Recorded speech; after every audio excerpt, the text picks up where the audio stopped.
تمہیں کیا پتا، ابھی تو تمہیں پتہ ہی کیا چلا تقریریں کیا ہوتی ہیں. ذرا سا ایک بچہ شور مچا دے تو بھاگ جاتے، چور آ گئے، ڈکیت آ گئے. ارے تم اپنا کام کر رہے ہو، چور اپنا کام کر رہے ہیں. اللہ حفاظت فرمائے سب کی. کام تو دونوں کے چل رہا نا. اللہ تمہارے مالوں کی، تمہاری جان کی حفاظت فرمائے، ہم سب کے مال کی اور جان کی حفاظت فرمائے. مگر چور بھی گاؤں کے ہی ہیں یہ، جنہیں پتا ہے جلسہ کر لو تم، کر لو تم. ہم ادھر کر رہے ہیں جلسہ، پکڑ گئے. چلو برکت ہے سید صاحب قبلہ کی، سمجھے. ایسے نہیں پکڑے جاتے تو پھر یہ اپنے آقا اپنے دادا علی سے فریاد کرتے تو پھر تو کسی نہ کسی دن پکڑے ہی جاتے. لیکن سنو، سننے کی بات ہے. کون سی آیت؟ توجہ رکھنا. صبح ہوئی ملا دیا ڈاکٹر جلال الدین، بولے حضور پتہ چل گیا. بولے کیا؟ بولے دونوں عورتوں کا دودھ نکالو اور نکالنے کے بعد اب لیب پر چیک کرو کس کے دودھ میں پروٹین زیادہ ہے، کس کے دودھ میں غذائیت ڈبل ہے. جس کے دودھ میں غذائیت پروٹین جو ہوتا ہے نا وہ اگر ڈبل ہے اسی کا بیٹا ہے، جس میں آدھی ہے اس کی بیٹی ہے.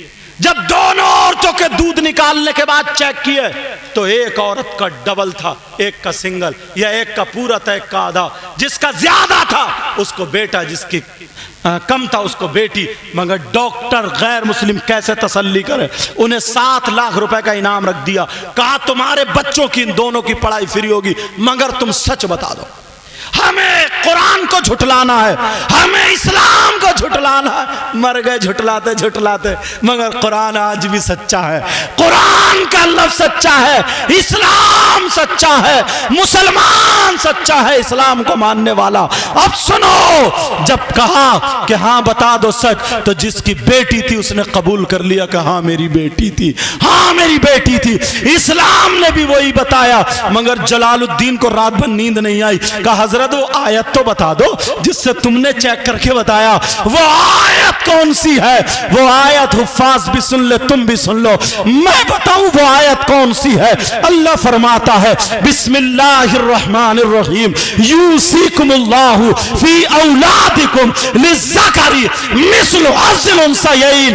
ارے اللہ نے تمہارے مال میں، باپ کی وراثت میں، باپ کے مال میں بیٹے کا ڈبل حصہ رکھا ہے اور بیٹی کا سنگل ہے، یا بیٹی کا آدھا ہے اور بیٹے کا پورا ہے.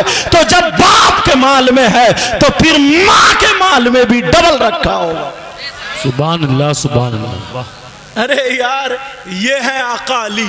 اب علی سے پوچھو، علی آپ بتاؤ، آپ نے تو نبی کی صبح دیکھی، شام دیکھی.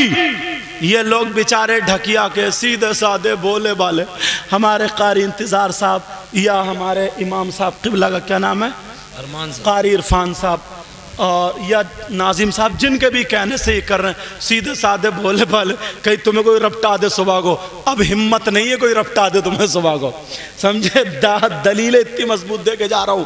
حضرت علی، آقا علی، آپ نے نبی کے ساتھ کھایا پیا، اٹھے بیٹھے، صبح دیکھی شام دیکھی. ارے صحابہ جب نماز پڑھتے تھے نا تو نبی کو دیکھتے تھے، نیت بند رہی اللہ اکبر اور ایسے دیکھتے تھے. جنگ بدر کے بعد جب کامیابی ہو گئی تو آئے تو نبی نماز پڑھانے لگے. نبی نماز پڑھا رہے تھے، صحابہ پیچھے تھے، تو نبی مسکرانے لگے نماز پڑھاتے پڑھاتے. اور جب مسکرائے تو صحابہ نے دیکھ لیا. سلام پھیرنے کے بعد صحابہ نے پوچھا، بخاری شریف کی حدیث، اچھا، کہا آقا آپ مسکرا کیوں رہے تھے؟ اب مجھے ایمان سے بتائیے، تم اگر ان کے پیچھے امام صاحب کے اور امام صاحب مسکرا جائیں تمہیں پتہ چلے گا؟ اور اگر ایسے دیکھو گے تو بولو. بعد بعد سجدہ کرتا تو ٹانگوں کے نیچے کو دیکھتا، ادھر کو پیچھے کو، بڑا بڑا بے قدری سے نماز پڑھتا. لیکن سنو، صحابہ نے دیکھ لیا تو اس سے حدیث سے کیا پتہ چلا؟ صحابہ آقا کا دیدار کرتے تھے. میرے نبی نے بھی یہ نہیں کہا او تم نماز پڑھ رہے تھے مجھے دیکھ رہے تھے. نبی کو پتا تھا میرے غلام ہیں، عبادت اللہ کی کرتے ہیں اور زیارت رسول اللہ کی کرتے ہیں. بے شک سبحان اللہ سبحان اللہ. کہا آقا آپ مسکرا کیوں رہے تھے؟ آپ مسکرا کیوں رہے تھے؟ نبی نے فرمایا بتاؤں میں کیوں مسکرا رہا تھا؟ کہا جی آقا. کہا ایسا تھا جنگ بدر میں اللہ نے حکم دیا تھا فرشتوں کو، او فرشتوں جاؤ تم بھی صحابہ والی وردی پہن لو، جو میرے محبوب کے غلام پہنے پہن لو اور جا کر کے لڑو. تو وہ فرشتے جبریل کے ساتھ آئے تھے. لڑنے کے بعد فتح ہونے کے بعد جبریل جب آسمان پہ گئے تو اللہ نے پوچھا آگے جبریل. کہا جی مولا. کہا اچھا. کہا میرے محبوب سے اجازت لے کے آئے ہو؟ سبحان اللہ بولو. کہا محبوب سے اجازت لے کے آئے ہو؟ تو جبریل بولے نہیں آقا نہیں مولا اجازت تو لے واپس جاؤ، جب تک اجازت لے کے نہیں آؤ گے تمہارے لیے کوئی جگہ نہیں. مقام تو دیکھو یار. اور آج بیچارہ نہ پدی کا شور ہوا نہ کا پکوڑا، چہرے پہ 2:30 بج رہے اور کہہ رہے وہ نبی ہماری طرح ہے. تھوتڑا سنبھال دو اس کا. نبی تمہاری طرح. کہتا نبی کے 2 ہاتھ ہمارے 2 ہاتھ، نبی کی 2 آنکھیں ہماری 2 آنکھیں، نبی کے 2 پاؤں ہمارے 2 پاؤں. نبی نے حضرت جابر کے یہاں گوشت پکڑیا تھا، ہانڈی میں تھوک دیا تھا تو سارے صحابہ کھاتے چلے گئے، گوشت کم نہیں ہوا. اگر تو نبی کی طرح ہے نا ان سے کہیو تیرے گھر گوشت پکتا نا تھوک کے دکھا دیے، تیری بیوی جھاڑو سے تیرا منہ سنبھال دے گی. ہمارا نمبر بعد میں آئے گا. یار حضرت جبریل سے کہا جاؤ پہلے اجازت لے کر کے آؤ. تو کہا جب جبریل آئے نا تو میں مسکرانے لگا. جبریل کو دیکھ کے کیوں بغیر اجازت چلے گئے تھے؟ تو کہا میں اس لیے مسکرا رہا تھا، بتانے کا مطلب یہ ہے یہ وہ صحابہ ہیں جو عبادت اللہ کی کرتے تھے مگر ادائیں رسول اللہ کی ہوتی تھی. اب ذرا سنو حضرت علی کا فتویٰ رہ گیا ہے. حضرت علی مولا کائنات کیا فرماتے ہیں؟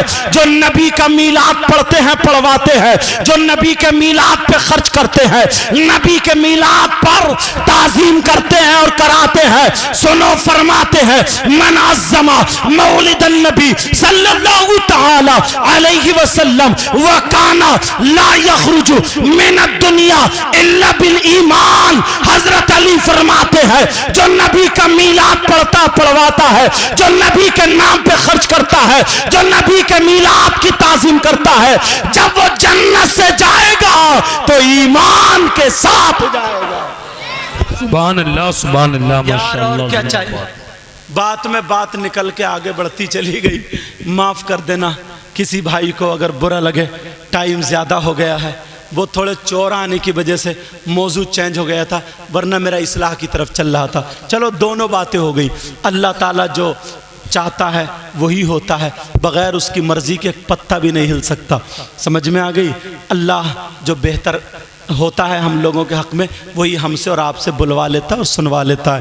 میں دل سے دعائیں کرتا ہوں اللہ تعالیٰ سب کے علم و عمل میں برکتیں عطا فرمائے، سب کے گھروں میں برکتیں عطا فرمائے. انشاءاللہ ہماری آپ کی زندگی رہی تو پھر ملاقات. وما علینا الا البلاغ. السلام علیکم ورحمۃ اللہ وبرکاتہ.